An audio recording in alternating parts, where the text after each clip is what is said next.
Now then, I've been experimenting with a plasma cutter and cutting up some of these LPG car donut tanks. They're empty, obviously, fully evacuated, yeah, and allowed to sit in the sun for a couple of weeks. Alright, so let's have no health and safety police here. It's perfectly safe, yeah.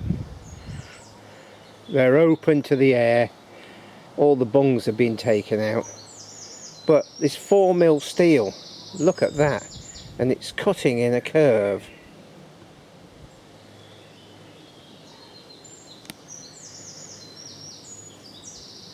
I think that's pretty impressive, considering you're not using any flammable gases. You're not using acetylene, you're not using oxygen, etc, etc. Yeah, you're using a bit of electricity and some compressed air. What's not to like? Anyway, I picked up this plasma cutter from eBay, used, and with no real expectations, I thought I'm going to have a go with one of these, because the videos that normally show plasma cutters on YouTube show it to be absolutely brilliant, which is not the case, but they are pretty good, yeah, as you can see here. But it's not the speed that they show on YouTube, and it's not the absolute dead straight clarity and all that sort of thing, but as you can see, I'd say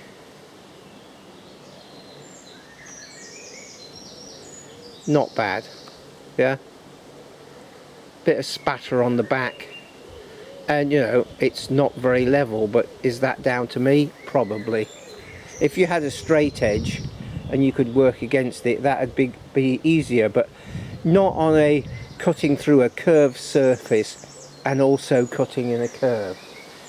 Anyway, let me show you the various bits that I've learnt about this particular plasma cutter, and then I'll show you what I've been making. And of course, this now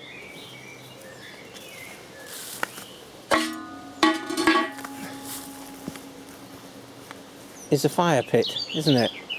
I'll just weld that back in there, trim up the edge, that'll do. So let's have a look at this bit of kit. So here you go, it's a cut 50, doesn't really say who's made it, yeah. That there is the timer for the continually to put air out of the nozzle once you've switched the trigger off. It's cooling effect. This here is the current, and let's have a look, let's get in closer. So that goes to 6 seconds from 0.1, and here we go, 10 to 50. Now when I first started to use this, I thought, oh, it's 4mm steel, I'll need this fairly high up, and there was a lot of power there, and then the fuse blew after about 2 or 3 minutes.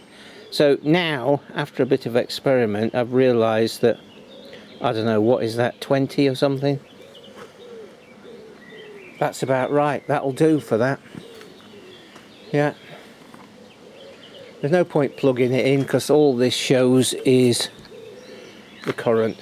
Yeah. Right, the main thing is, this is all a bit lightweight. So it does have those sort of sockets, yeah, and that there is the control from the gun. Right, so the main thing that I found out about is the consumables, yeah, in the gun. So this unscrews Okay, there we go. You've got that, which I assume is ceramic. You've got this, which is a nozzle. You've got the electrode and an insulator, and the insulator goes between the electrode and the nozzle, and that bit there sits down in there.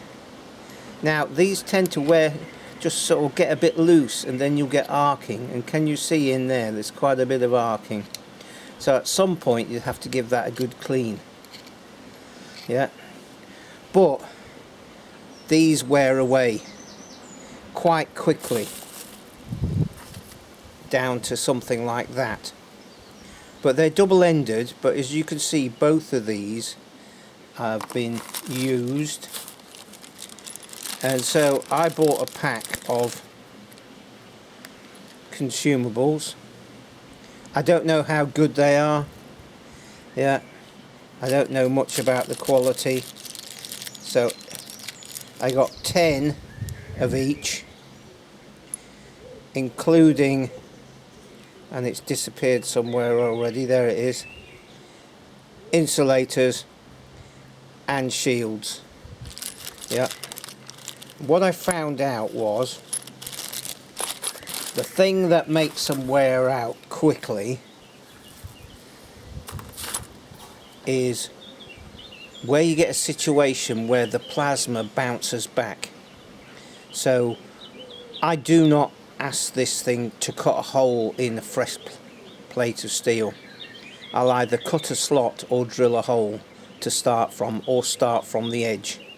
Yeah, what you get, and I'll show you a bit of footage that I sort of took, but it didn't work out as well as it ought to. But what you get is you get a blue, electric blue cone coming out of here.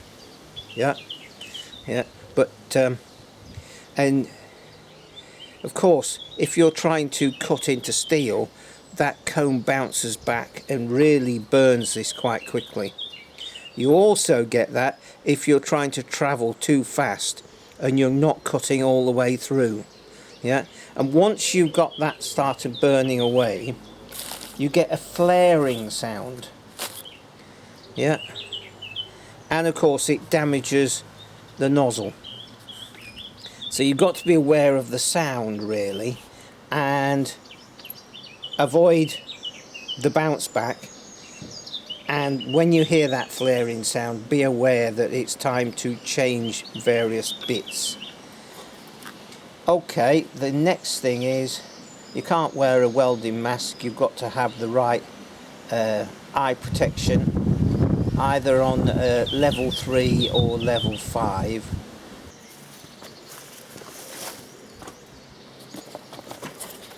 So there we go. And they're not bad. You can really see what you're doing, which is required. I did try these, my old gas welding goggles. A bit dark, but you can see.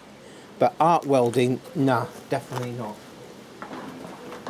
So I'm just going to show you the bit of footage now of me cutting.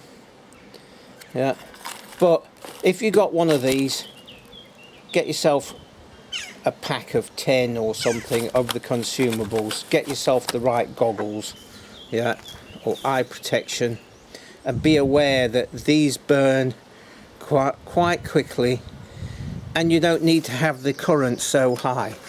Right, let's have a look at that bit of footage.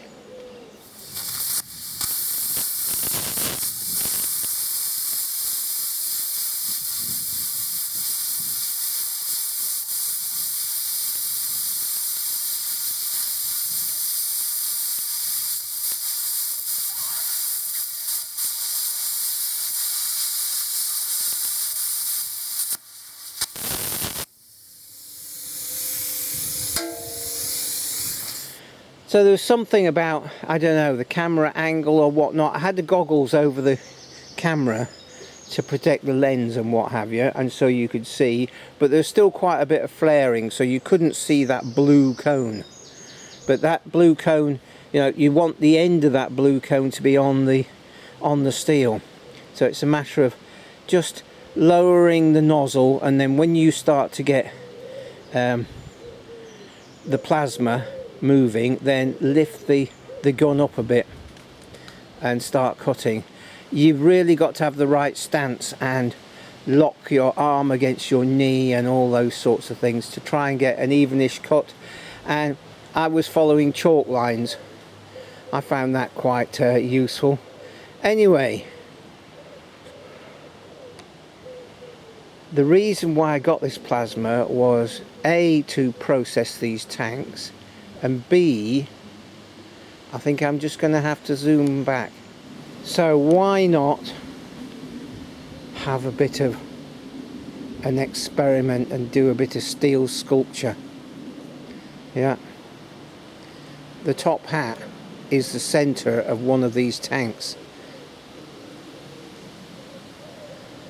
And look, I think that's pretty amazing actually. You're able to cut that out in maybe 3 or 4 minutes, just to a chalk line. You can see what you're doing. Yeah, try and do that with oxyacetylene and you'll be really struggling, unless you're very, very good. And a bit of pottery as a face. I'm not quite liking that one. I think I'm gonna have to make another one, but that's the one that was in the pile, and I thought, well, we'll just fit that at the moment. And it's just held on by, I've got holes drilled at an angle and then just a nail poked in, and that locks it in place, one either side. So there you go. Tell me what you think. And the top hat effectively is made out from that piece, the round tube that goes through the middle of the tank. Yeah.